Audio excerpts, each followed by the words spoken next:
Welcome to the Six-Figure Author Experiment, where we help you break through your first or next $100,000 goal. Parental discretion is advised. Now, let's get on with the show. Hello, everyone. Welcome back to the Six-Figure Author Experiment. Hi, Lee. How you doing today? I'm great. I'm glad that I've got you doing the jazz hands too. Yes, it became a thing like some episodes ago, and now I feel like every time I do anything ever, I have to do jazz hands. That's what I've been doing since basically March. That's a solid plan. I agree. I agree. And today we have our good friend Mal Cooper, who was not only a speaker at our Future of Publishing Mastermind last year, but also an expert on Facebook ads, written over 100 books, just like a legend in the indie publishing community. Hi, Mal. How are you doing today? I'm great. It's, fabulous summer day. What could be there? What could there be to complain about other than my inability to speak? That's going to be a problem for the next hour. I feel like it could be, but we often deal with that too, so it's okay.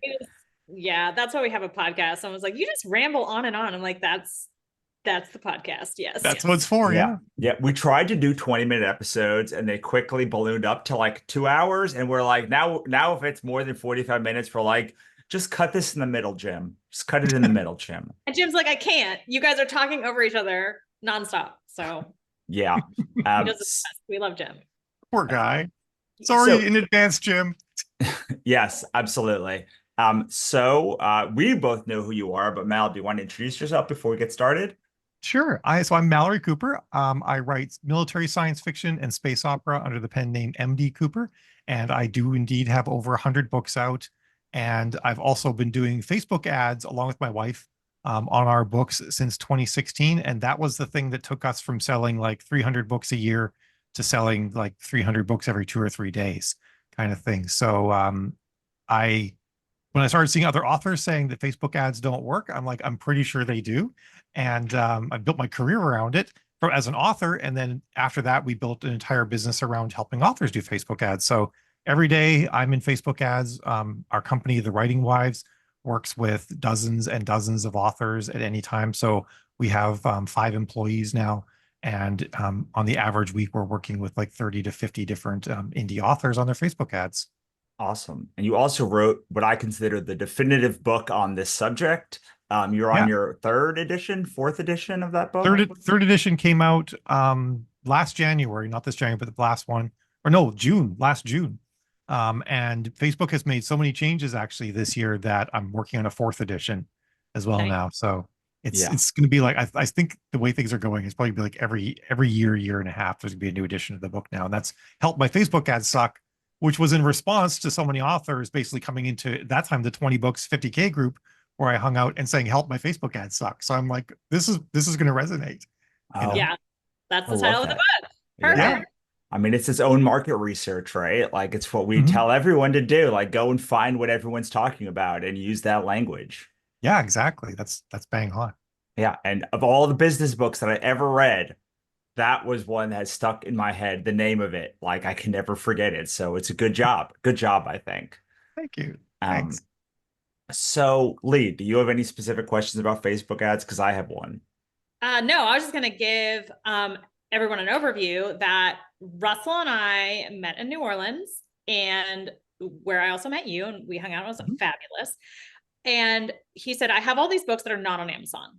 They have been successfully launched on Kickstarter and direct sales platforms. And I was like, what are you doing? Like, get your books, please put them on the place. It's pretty wild though, right? Yeah. Like it is cool that it worked. Yeah, I kind of am like, I'm not sure if this is groundbreaking advice here from me, but like, get your books up, Russell. So I'm here to cheerlead / yell at him. And he's launching the books right now. Book 1 has come out.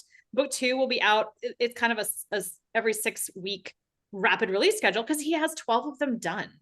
And then another series with a bunch of books off. It pains me to speak of this. Like, just put them up. But we've talked strategy and pre-order strategy, launching strategies, and a lot of it was culling what he didn't want to do and outsourcing things that he thought would be a good idea, but want to just pay someone else to do. And I think that that's very healthy because we're in a time where a lot of authors are like, okay, how do I not burn out?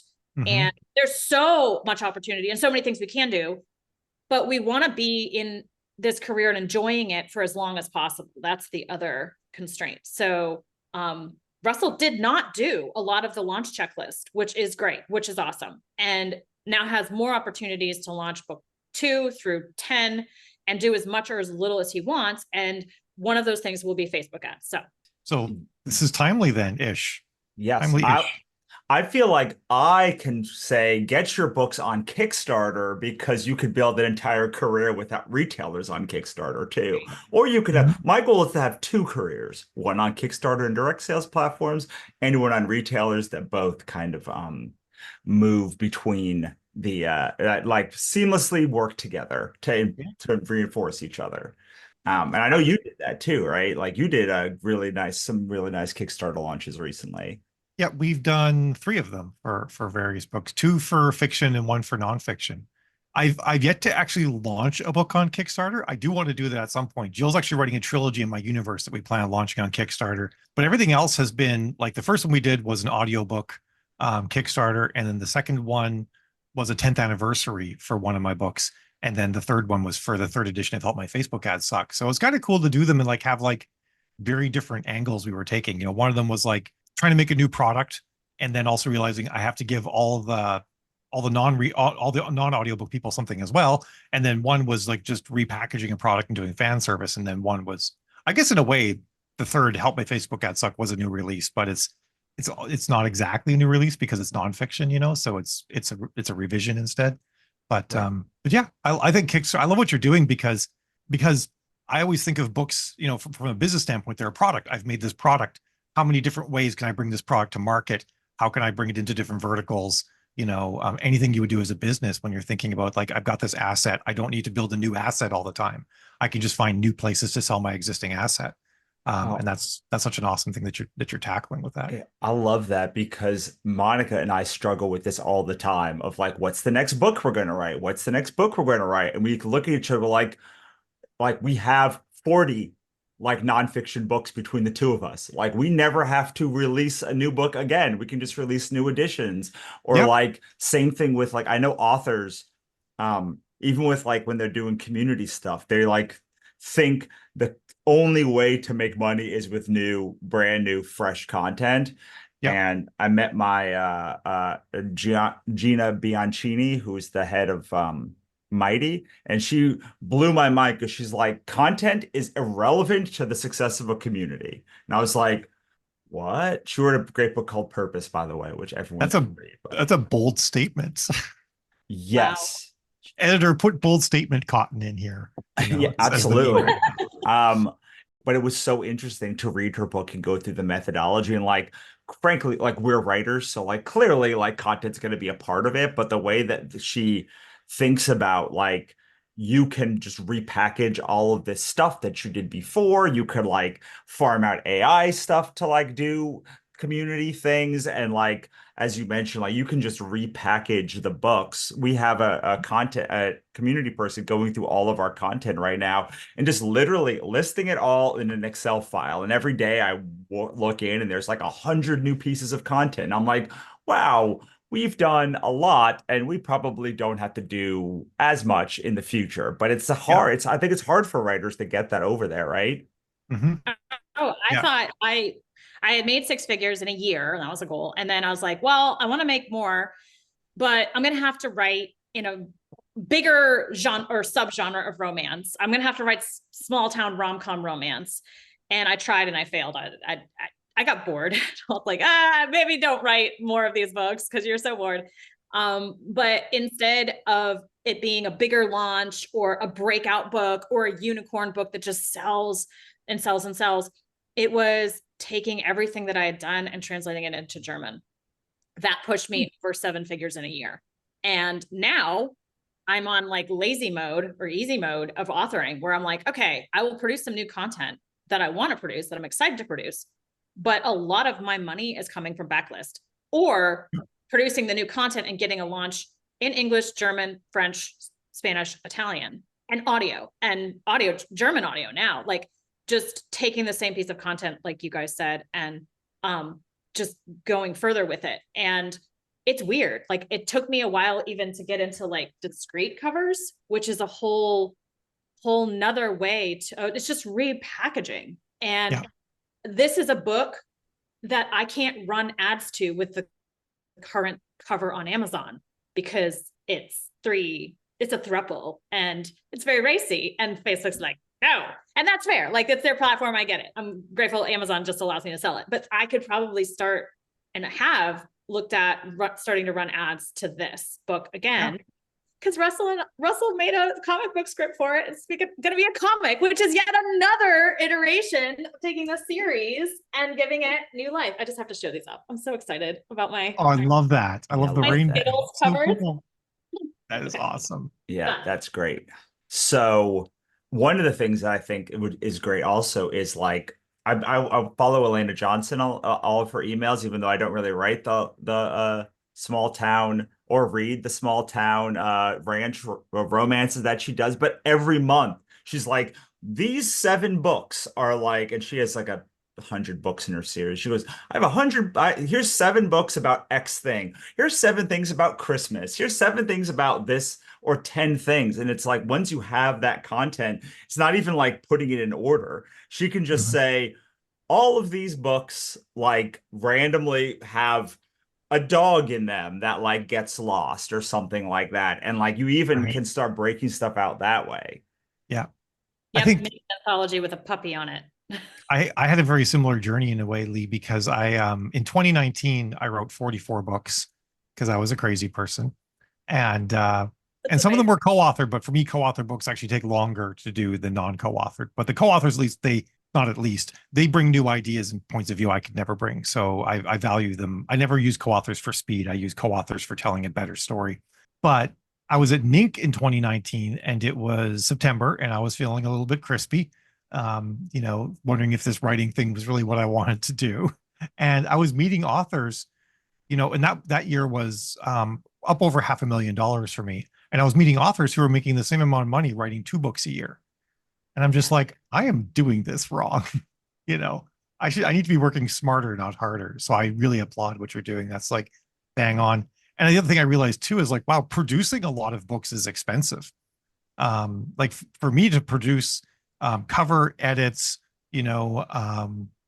and I did a lot of model photo shoots. I had 5 different model photo shoots. So I have like 20, 30,000 bespoke images now and stuff like that. Had costumes designed and everything.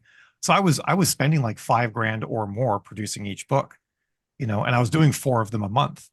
So that's $20,000 a month just in production cost on books. And I'm just like, if I just wrote fewer books, I could possibly make as much money by doing that, and not be doing launch activities. So have more time to, to myself, or to write more books if I wanted to do that. So yeah, there's a lot of, sometimes going faster and going harder isn't always the right thing to do. Sometimes taking a step back and saying, how can I make everything I've built work for me in a new way is a much better way to make money.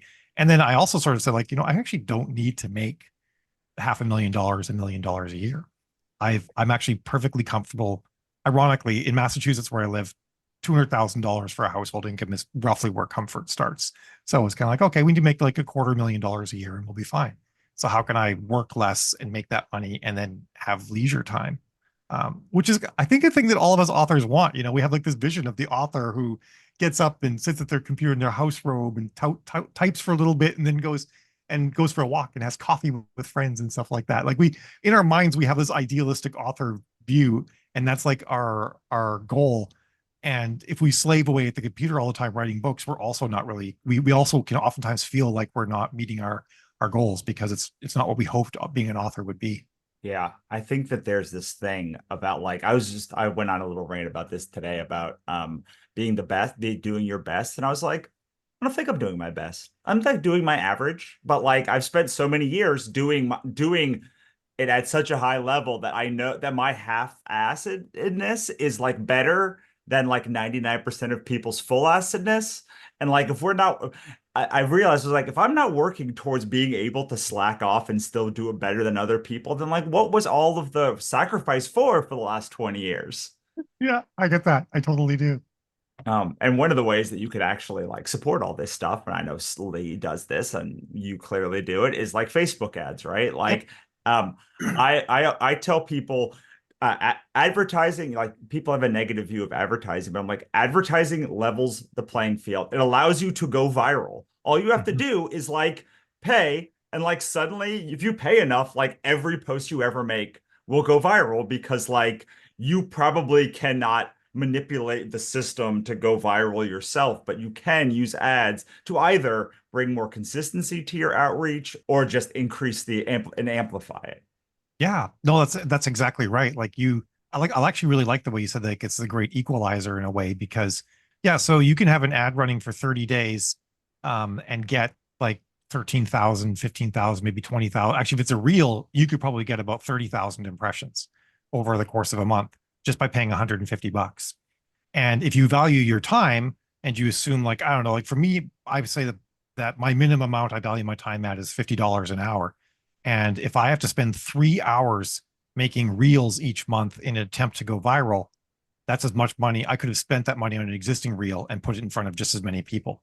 Mhm. You know, Yeah. so it definitely, it works that way. I tell people all the time, like, you don't need ads. You could beat the streets and find all these readers as well. But when you're beating the streets, you can't write the next book, or you can't like have that life of leisure that you want to have, whatever it might be. Like, you know, so if you're writing ads, then you can focus on writing the next book. You could do the thing, or you could beat the streets as well and double your reach. But it's a great, it's, for me, it's the thing that's allowed me to actually, you know, it's sort of like side secret. It's an open secret. I haven't published a book in 3.5 years. And to be honest, I mean, my readers would kill me. So hopefully none of them are listening to this, and I won't do this, I promise, but I could never publish another book again and live off my writing income for the rest of my life.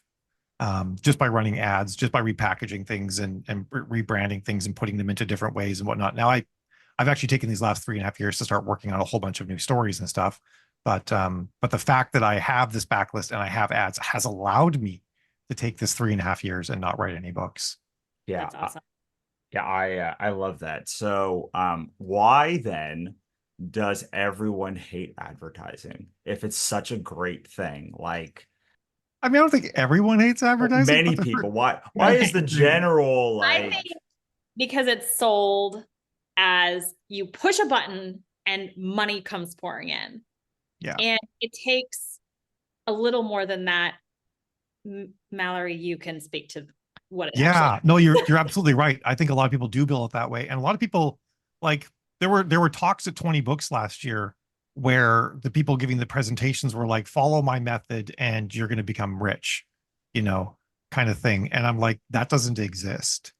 And anybody who says something like that has so little experience that they've not taken their method and tried it on 100 different authors, you know, and that's one of the things I kind of had to learn too. I had to learn a bit of humility early on. And luckily for me, this was like 6 years ago, and I've built on a lot more since then, but I had to learn that what worked for me could actually devastate another author's business. Just because the tactics, the methodology, the messaging, the types of images that I was using, all sorts of parts of what worked for me would actually have a deleterious effect on another author. So I had to learn, like, so whenever I give authors talks, I'm really careful to make it so that whatever advice I give will have a positive effect on anyone. And there might be specific advice I would give to an author with their one-on-one that might be quite a bit different actually than what I might say generally. But the general advice I give is generally helpful and isn't going to hurt anyone. And that's something that I think, you know, you touched on, Lee, like people are saying like, oh, it's going to work, do this, it'll work. And then they try it and it doesn't work. All it does is soak up a bunch of their money. I get authors sometimes, we're spending $5, $10 a day, and they're like, I'm not seeing the returns I expected to see. And I'm thinking, I've actually had to say to them, like, how much money did you expect to get back from investing $10 a day? You know, like that's at best, you're going to get $20 a day from investing $10 a day. It used to be that you could actually kind of work your way up towards 30, but Facebook has changed their algorithms a lot this year. And it's actually a lot harder right now to get a good return off of Facebook. So I used to say, like, I can get any good book that's well reviewed, I can get a 300% ROI. And this year I've had to adjust that and say I can only get 200% ROI now. But even that, like, the stock market is 10%. Right. So, you know, 100% ROI is actually still really good. But I don't think it's an expectation a lot of people go into this with. Is that like a for one single book, or does that like a series that Oh, goes on, or is there that's series. Yeah. yeah. Yeah. I've probably encountered at this point maybe 15 books where you can run ads and have be profitable on one book. It's beyond unicorn rare. Like Right. it's really hard to do. And even if you can, you're going to get that for maybe 3 or 4 months. Right. Like it's And not there's no evergreen book that just sells like hotcakes forever. Doesn't exist. yeah, I tell people all the time, like eventually your ads will break even. You may have to write 100 books to do it, but like eventually, like every That's series true. can break even. But Yeah. like, what should someone be aiming for before they start ads in a series? Like, let's say for romance one, because that's the different like market, and then thriller two, and like that's a different because like that's like a slightly smaller but maybe easier, and then like genre fiction and other things three. Yeah.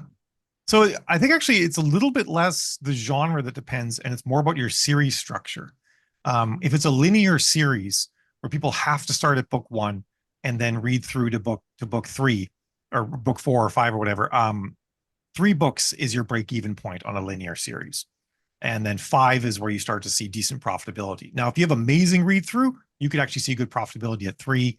And if you have terrible read through, 5 might be your break even point. So your read through is a huge factor in how well all of that works. With series that don't have to be read linear, and someone can pick up book 1, 3, 7, and 19, and the character will be largely the same, like a Jack Reacher kind of scenario, or a lot of romance novels. It's like the commonality is a setting or it's a family or something like that.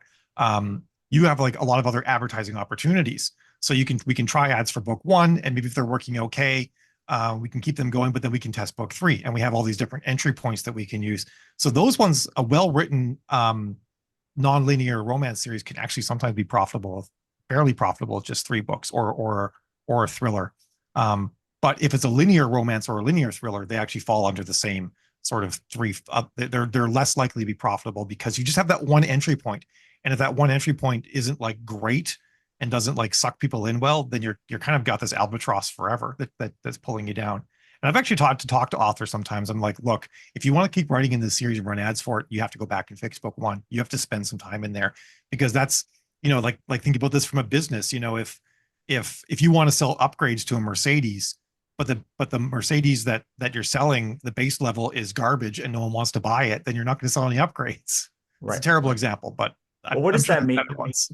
Can we take an example, maybe generalize it, but like what do you see not working and then how do you tell them to like fix it? Or are you just saying you got to figure out how to fix it because it's I not have an working? example. Sure, yeah, go for it. My Brutal Mate series, book 1, it has a guy on the cover, so Manchester, but there were some reviews that got pushed to the top that have some spicy words in them, and Facebook won't allow me to run ads to that book 1. So I've tried different things like advertising the next book or a later book, and also a box set that did not do as well. So I need to redo the box set cover to be as clicky as book 1. So that is a repackaging thing. And it's happened before on my spicy series, like Drake in book 1, best entry point for a 9-book series. And I can't run ads to it because it has a couple in a clinch. And that's where like getting a discreet cover, repackaging, or now we run ads to the box set. And I actually went to my co-author and I said, we have to think about this anthology cover in a way from a Facebook ads point of view. We have to make sure the blurb and there's only one guy or one couple, not a throuple or something, or an object that we can run ads to it. So that's an example from my catalog. Yeah, that's a great thing too. And the omnibus is always, people are always like, I want to try something new in my marketing. Like, do you have an omnibus? Because if you don't, this is how we can test another way of doing things without you having to recover, a 7-book series, which is generally never worth it unless your covers are terrible.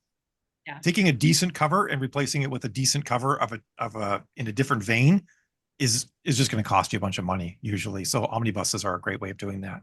And that's where repackaging, comes into play, or like you do a Kickstarter for, a 5-year anniversary edition and the Kickstarter pays for the recovering, or something like that. Right. Is a great angle as well. Like I have one, not sort of a backward segue. I have one book now that has appeared.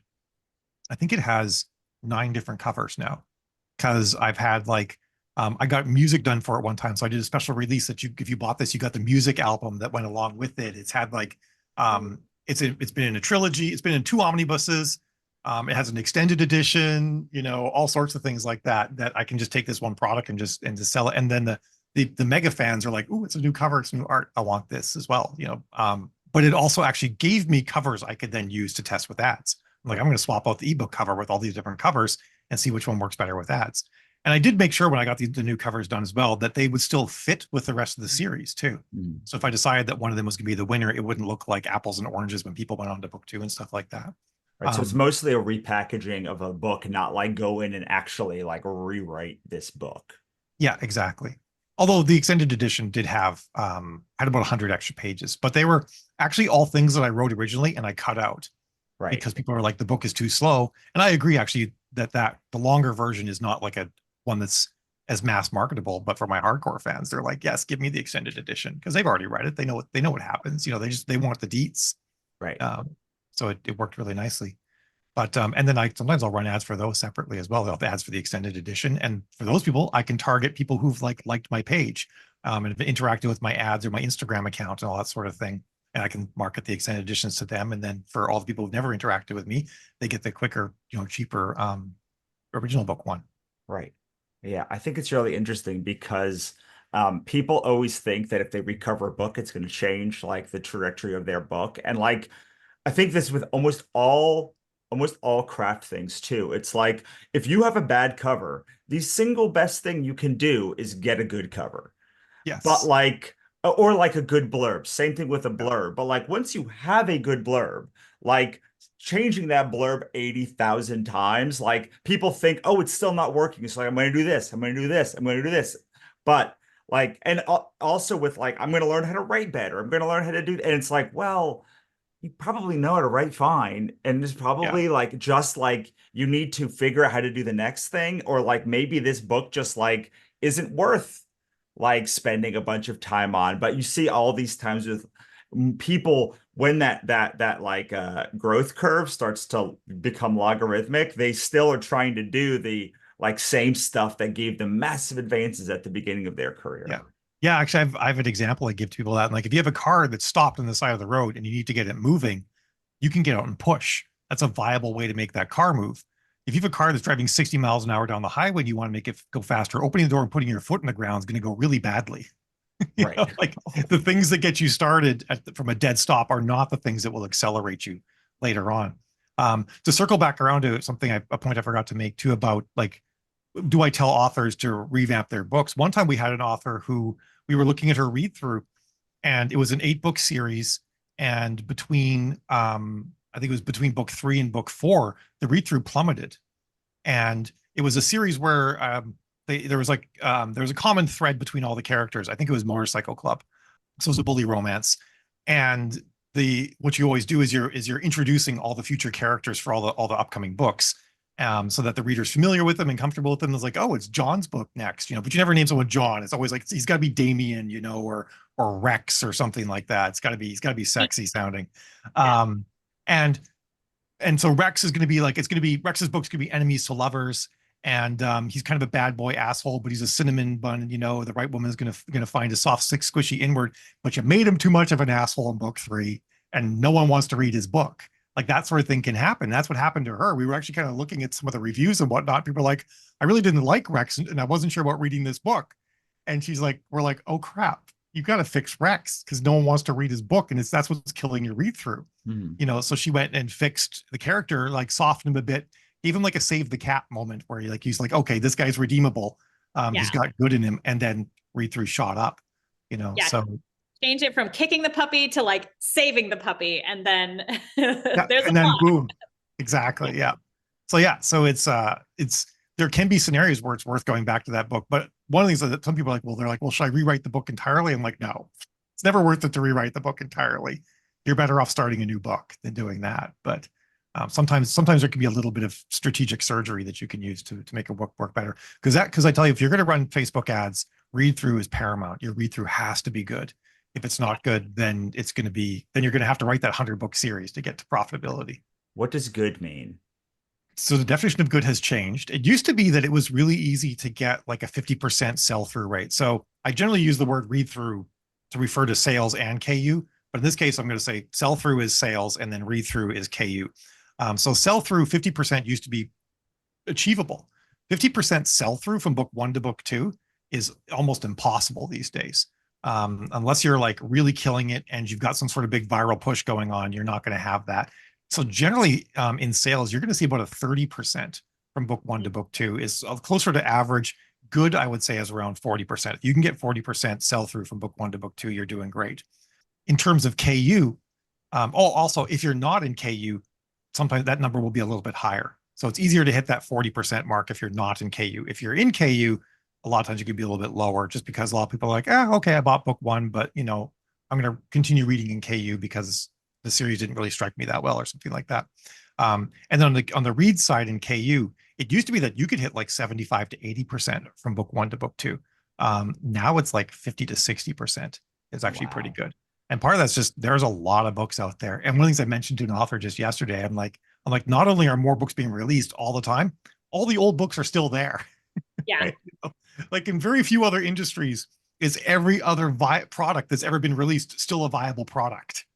There. So we do have to compete against that too, that the volume of books produced by humans, the volume of books produced by humans in the last 50 years exceeds the volume of all books ever produced by like a long shot, by several orders of magnitude, I believe at this point. You know, so there's a lot of books. Absolutely. Which is why you need people to be able to find you.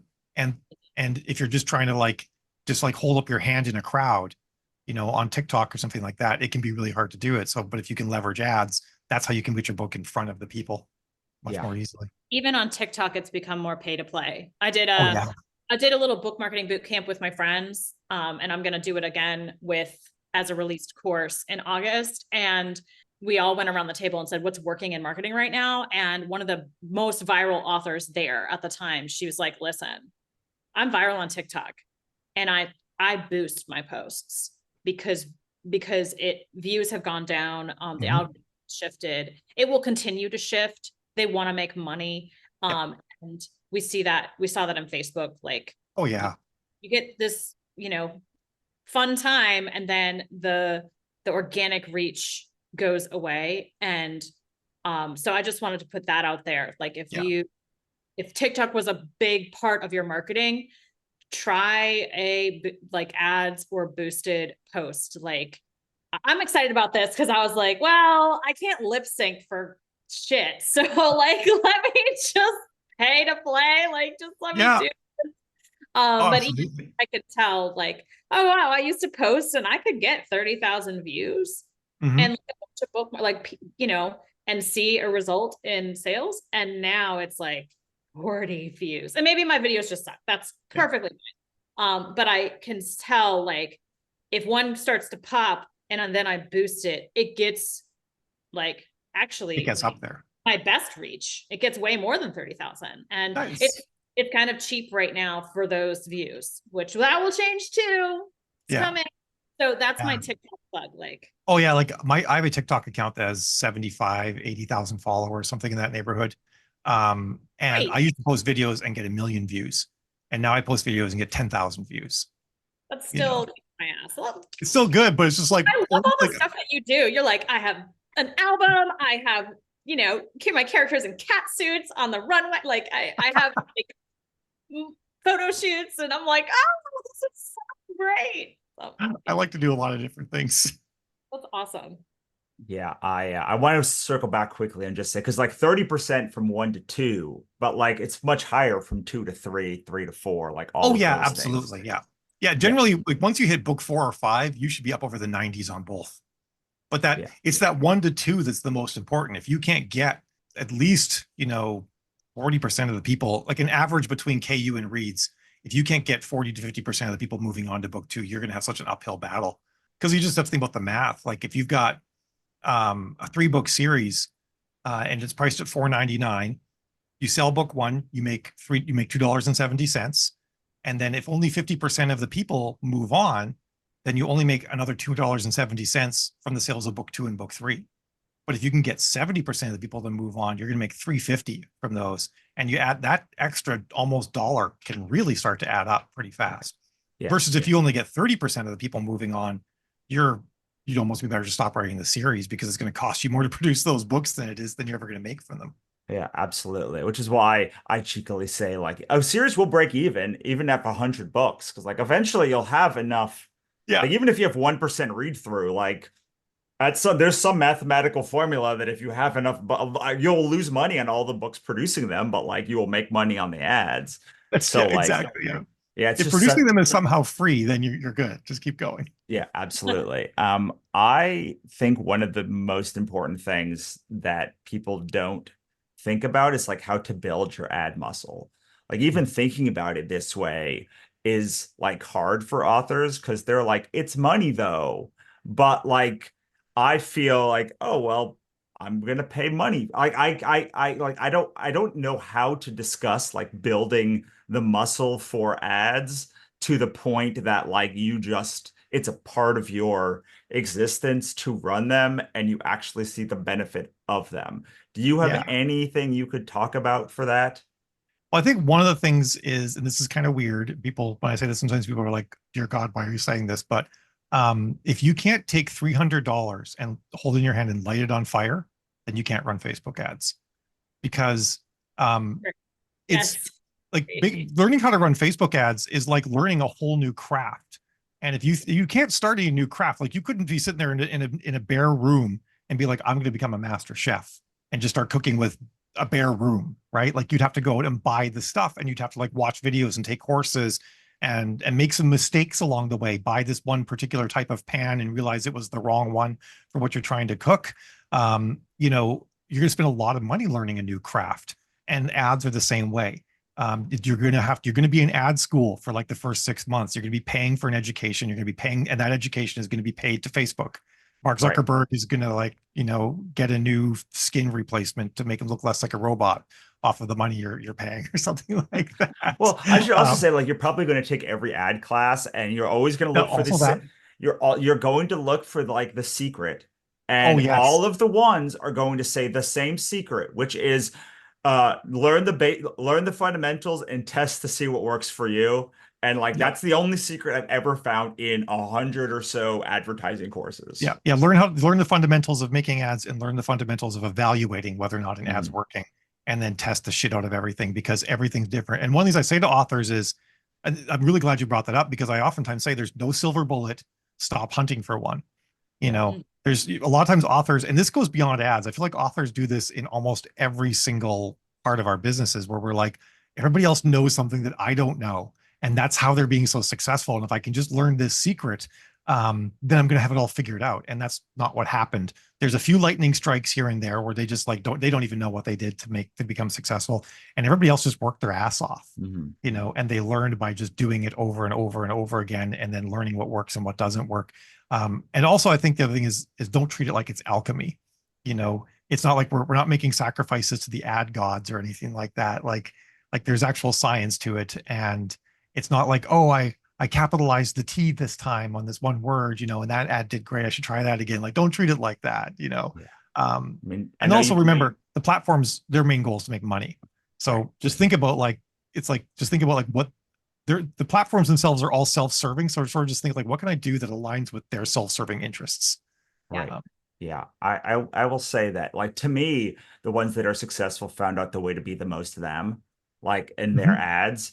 Like I wrote a piece today, which will be weeks ago once this launches, but I was about like the rapid trend cycle and like all the problems with like AI, like and content farms and all of these things that are working against you. At the bottom, I'm like, by the way, this was written by AI. You probably don't know that, so like you should. And Monica's like, I could never write that post. I could never make that reveal at the end and make it work for like my audience. They would eviscerate me. And like, I've been working with Monica as closer than any other collaborator I've ever worked with for longer, and also the most different in style to me as someone I've ever worked with. People. Yeah. And it's amazing that like I can write a post that's like another effing thing, really. And like everyone like laughs at it. And I'm like, but like Monica can't write that. Meanwhile, I can't write something that's like heart-centered or like feels as heart-centered as like her stuff does, or like as motivational as her stuff does. And like I feel like our success was like finding the commingling of those two things. But every time that I read something and I'm like, oh, that person's ready, it's always because like they're ready to break to the next level. It's always because I'm like, they found their voice, like they found their voice in because there's that awkward place where they're like not quite there, but like all clicks into place. Like Lee and I talk about it. Like I talk about it with your books too. Like there's like a thing and you're like, well, locking in ads feels very similar to like, this is the style of thing that like works for this series or this book. Might be completely different with my next series or another persona, but like this is the thing that works, and this is how we can amplify it on top of each other. I like what you said about that too. That's something I've been telling a lot of authors lately, in their headlines, because headlines are becoming more and more important because people are basically not reading anything. And so when people are scrolling on the internet through something like Facebook, the image is what stops you, and the internet has trained us to find the next piece of bold text, because it's like called the semantic web, how we process information based on size and amount of boldness. And then of course we read in the F, so it's left to right and then down. And so the next piece of bold text is the headline. And a lot of readers, and talking with readers and people who actually, use the ads as readers do, looking for books and whatnot, they almost they don't almost never, but a significant portion, I dare say it might even be half, don't read the text above the image at all. They see the image, they read the headline. If it grabs them, they click. And if your headline is commerce-based and stilted, like read for free on Kindle Unlimited, you just told them nothing about the story. And that's what you're selling them on. You're selling them on the story and the emotional impact that your story is going to have on them. And that's where your voice comes in, like you said. Like, so the authors that haven't found their voice, they're writing like, spicy paranormal romance. And other authors are like, that time when your boss told you to stay late and then showed up naked in your office or something like that. Like that's the kind, and you can get away with saying a lot on Facebook these days. They've really lightened the restrictions. You can't say the word senator on a Facebook ad, but you can say fuck on a Facebook ad now. What? Yeah. Okay. Yeah. I sanitize, like I'll do first chapters, because if I can get them to read a first chapter, oh yeah, then you're sold. Yeah. Then I'm so, like, I just lean into my writing, because I'm like, I've left oral sex in first chapters on Facebook ads. I know, but I take those out. I don't anymore. Posted in it, and the file or something in there, or no, I named the ad like, this is the first chapter sanitized, and I got dinged. They're like, you're selling hand sanitizer. No, it was during the pandemic. They're like, you can't sell hand sanitizer. And no, I'm like, okay, delete the word sanitize, and then it went through. But I also had to make sure the word was out of there. And oh yeah. Yeah, they used to be really particular, but they've really lightened up. Now, what happens usually is there's a cycle. They're really loose and light, and I'm dropping like cunnilingus in a Facebook ad and stuff like that. I shit you not. That like literally we're doing stuff like that. Yeah. It's going to hit the news though that Facebook is running smutty ads, and then they're going to clamp down. And so I just try to be safe, but yeah, I'm all about ads. Don't last that long anymore though. They don't last as long as they used to. I used to be able to run ads for like 2 to 3 years for good ads. Now a good ad rarely makes it longer than 4 or 5 months. So I'm just like, I'm going for broke. They're not going to exist, in a while anyway. That's crazy to think about. I do want to talk about something that's been my hobby horse that I don't hear anyone else talk about, which is branding ads. Which is just like you were talking about reels, and like how does the branding part of the, just like I'm paying for, I call it my not on social media tax. Like I just pay $5 to $10 a day because I'm like, I don't want to be there, or I can't be there. Does that play? How does that play into like your overall thought or your overall strategy when you're coming up with the campaign? I actually really like doing like I use the ad type in Facebook called awareness, and that's what you would use for branding. I like using them, and I think they're actually really useful because awareness ads will reach a larger group of people for less money. So you can kind of prime an audience because traffic ads, well, so when you're making a Facebook ad, you first like click that create campaign button. At the top is going to be awareness, then traffic, app, and then leads, and then sales. I'm missing one. Anyway, it goes from awareness all the way down to sales. And that's actually audience size as well. So awareness is basically Facebook saying, we will show this to people who have the sensory organs to see, to detect an ad. Because there's actually a version of Facebook for people who can't see. So, we're going to serve this to people with a heartbeat, that can observe an ad in some form or another. And then it goes down to traffic. Traffic's, well, these are people who are known to click on ads. We're going to serve this to people who click on ads. And then leads, we're going to serve these to people who are known to fill out forms.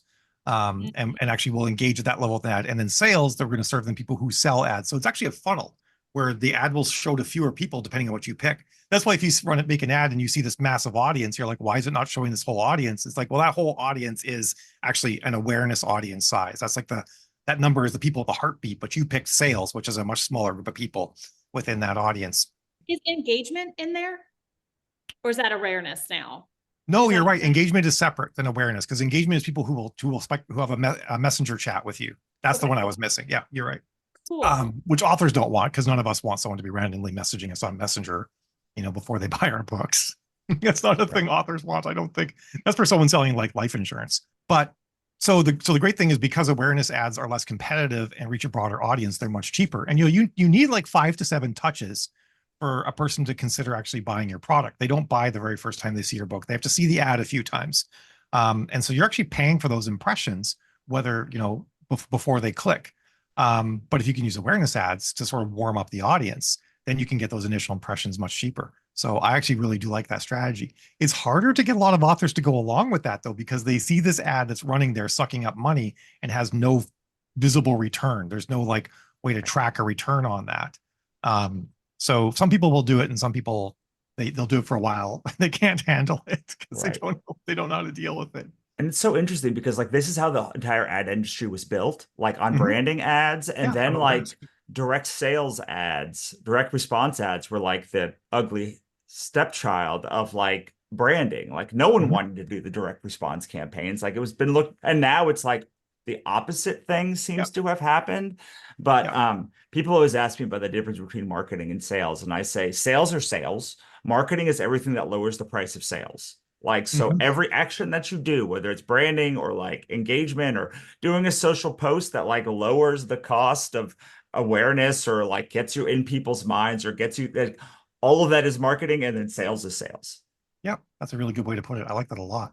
And branding is always like, to me, it's like, this is like how you make sales for $2 instead of $20. Like, this is why like Colleen Hoover could probably run ads and like get infinity sales, because like everyone knows her and everyone knows her new book and everyone likes her old books. And now there's a movie, and like, so it's like she can probably get a ton of ad sales from like just like an awareness campaign, just because everyone's like, wow. And so all of that, like, it's like the opposite of the funnel. It's like the more awareness you have on the thing, the more people like will buy from engagement or buy from your community or buy from any of these things. Absolutely. Yeah. 100%. I used to run engagement ads for a new book, or like a couple days before the pre-order would go live. And then I would take that ad ID, and I thought that engagement meant it would try to get likes and comments. So it was kind of like going to my people to get some nice comments on there. And then I'd use that ad ID to do a launch ad, a traffic ad to Amazon. So you'd like preload the ad with a bunch of content on it, which also works too. Like engagement ads also are going to get likes and comments, but there's a specific type that actually like does push for people to actually have spark up a messenger message with you. Although I think you can probably turn those parts of those ads off too. You can turn off the button to message you directly if you wanted to. So then in that regard, they would probably behave a lot like awareness ads. But Facebook might actually be serving them to people who are more likely to engage. That could be actually really beneficial to do that specifically in that use case. Yeah. So Leah, do you never just like record a video and then do like a branding campaign of like you talking about something that you care about in your books or your series? Is that a thing you've ever done before? No, but y'all are making me really, really consider doing it, because I did some Facebook lives during the pandemic just to be like, hi, I want to be social and I'm just going to do these lives. And they're on my page. And I have authors who found me that way. And they're like, oh, can network. And they did get some reader comments. I stopped doing them, but I think I can show up on film and talk. And that's in my zone of genius. So it would make sense. I have done pictures of Renee and I holding up our book with like, help us fire Amazon. And we did to the direct store. Those ads didn't convert the way that just my book cover with a wolf on it or a hot guy did. So I stopped running them, but I was looking at the wrong metric for an awareness ad. I was just trying to, that was a sales ad actually for conversions with that pixel. But I like this. This is good input. There's actually a secret thing in Facebook, well, semi-secret. If you're building a retargeting audience, so you want to like build a custom audience retargeting people that engage with you in a certain way, video is this special thing where you can like run a video ad and then you can target everybody who watched a specific video and how long, how much of that. Yeah. And the percentage of that video. Every other part of Facebook is like people who engage with my page. And like, that's the bar. So they could like, click, comment, click, anything like that. But video is really specific. So you can actually make like a video or a series of videos about an upcoming release. And then everybody that watched a certain percentage of that video, target them and give them a release ad. Yeah. Or your long, big series with Renee or your series by yourself. It's like, I think Emily Kimmelman does a really good job of this. Like, just like she'll turn on a camera and like talk about justice or like something that she cares about or like some reason why her series exists, or like she'll just be like, these are like, I like this thing when books happen. Like you talk about the messy hot mess heroine. You just did like that video and like retarget and like have it for like 25, 50, 90% of the video, or like not even retarget it and just use it as like, now I'm going to target other ads to like the same thing. It's like whenever someone says I don't want to do social media, like this is what I tell them that they should do. And they generally still are like, but no one else does it, so why would I do it? And I'm just like, no other authors do it, but like everyone else does it that's like in other industries. Yeah, you work in an industry full of introverts, so take that with a grain of salt. You're all like, yeah, exactly. Let me turn this on. No one see me. I have to say, Amazon ads and Facebook ads appealed to me because I was like, I don't have to be up there. Even though the first advice I got was like, look, just record yourself doing it. They're pushing video like crazy. They were lying about video's effectiveness apparently at the point at that point. But I do think in the new Reels and TikTok economy, like video works really well. So especially if you want to hit a younger audience, because the majority of the younger readers are on Instagram and not Facebook, and Instagram doesn't do well with still images. So if you want to hit that younger or under 35 audience, you have to do video for the ad to show up on Instagram at a good price. So it's pretty clutch. Oh, sorry. I love to talk about Facebook ads forever, but I know I want to be respectful of Mal's time. I just have one final question. I mean, I have 50 final questions, but I'm going to use the targeting. Do you just do like Facebook find an audience, or are you still doing custom audiences and all of that other stuff? I'm still doing custom audiences. They call it wide targeting if you don't put anything in, and wide targeting can work in genres where a large percent of the general population reads it, and especially if a large percent of the general population is male and female. So thrillers actually do work pretty well with wide targeting, and romance, especially contemporary romance, can do pretty well because 1 in 2 women read contemporary romance. So you stand a pretty good chance of like just throwing your ad out to everybody and hitting, and 50% of them being your readers. But if you're going to write something really niche, then it can, the more niche you are, the worse they work. And part of the reason why is that, so one of the things that people were saying back in the day, and they might still be saying it now, Facebook's really good at looking at your ad and figuring out who it's for. And people would say that the Facebook AIs, they look at your picture and they tell you your target audience is. And I know that's absolute bollocks, because when they rolled out the new system where when you go to build your audience, there's 2 boxes. The first box they listen to, and the only thing that's in there is country and age. And the second box is where you put your targeting in, including gender. And so if you see that, click, there's a little link that says use original audience, because that new system doesn't work. And the reason why you know it doesn't work is you make a romance ad, all Manchesty and hot and steamy and all that sort of thing. And you look at your stats and it's serving 33% to men, and you're blowing like 30 cents out of every dollar showing it to men. And that's how I know that Facebook's not that good at figuring out who ads are for, because if it did that, it would know not to show contemporary romance ads to men at all. It is getting better. it's not as bad as it used to be, but I've seen authors blow like $10,000 trying to make wide targeted ads work.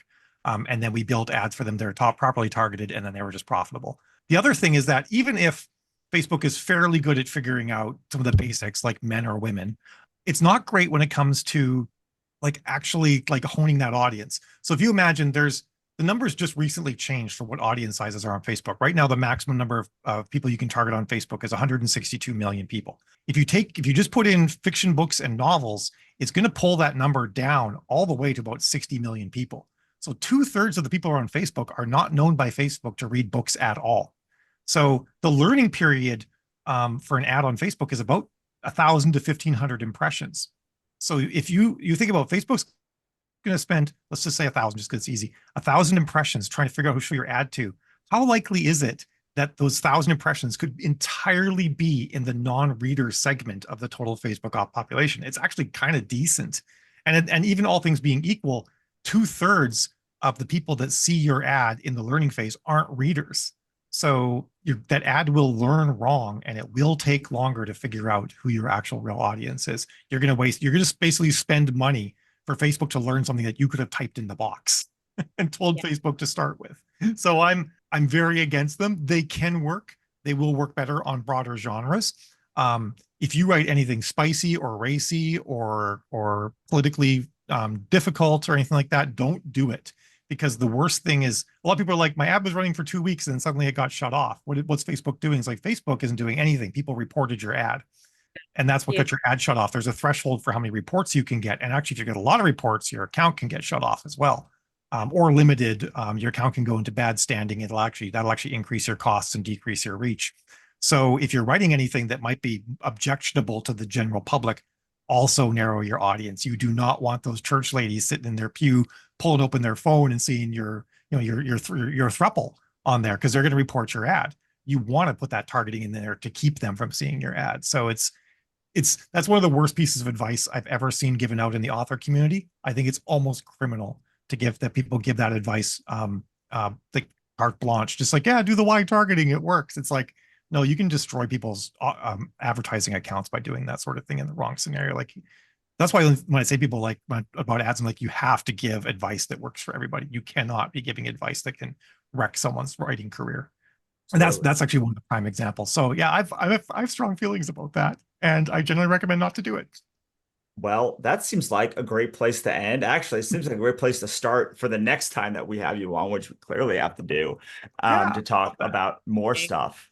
Yeah, regularly as they update. Yes, absolutely. The Writing Wives have some awesome offers for people who want help with their ads. So yeah, we have like some evergreen basic courses and whatnot. But one of the things we're doing right now in September is an advanced class. It's going to be between 6 and 8 weeks long. It's on paper, it's 6. I always end up running to 8 because I talk long.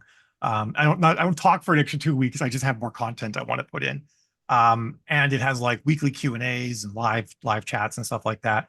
But if you go to thewritingwives.com, so thewritingwives.com, Facebook ads advanced and a dash between each word. So Facebook ads advanced. I'll send you guys a link too. You can probably put it on the screen. You can sign up for that. It starts in September. It's going to go for 8 weeks. I'll just say it. And I think it's the best way to get basically everything that's in my head when it comes to running ads for like this one low price. And the other great thing too about that particular class is because it's a group class, you're going to have people asking questions and encountering scenarios that you might never have encountered and might not encounter during that class, but maybe you encounter them in 6 months and you'll be like, oh, Jim in the class hit that issue. I know what to do. Whereas if it's sort of a one-on-one thing, you're just learning on your own, you might not learn that. So I think it's the best way to learn. And I'm really excited to teach it. It's one of my favorite things to do. Awesome. I love it. And we'll make sure the episode is live before that time, Jim. Oh, cool. One thing that I will say before we get out of here is I talk to a lot of authors. I talk about a lot of ad runny humans who add a lot. There are people that people talk about in specific are great at like romance or great at fantasy. But the number one thing that I get when we talk about you is the most competent across the most verticals of all, whether you're writing horror or romantic comedy or like whatever it is. Like if you want just like the best overall human, like Mal and Jill are the ones. That's great to hear. I'm really glad that people are getting a lot out of it. That's awesome. All right, so we're going to get out of there now. Let's have a good day, everyone. Bye. Yeah, that was awesome. Thanks, everyone. Bye-bye. Thanks for listening. For more, head on over to sixfigureauthorexperiment.com for archive access, resources, and more. We'll see you next time.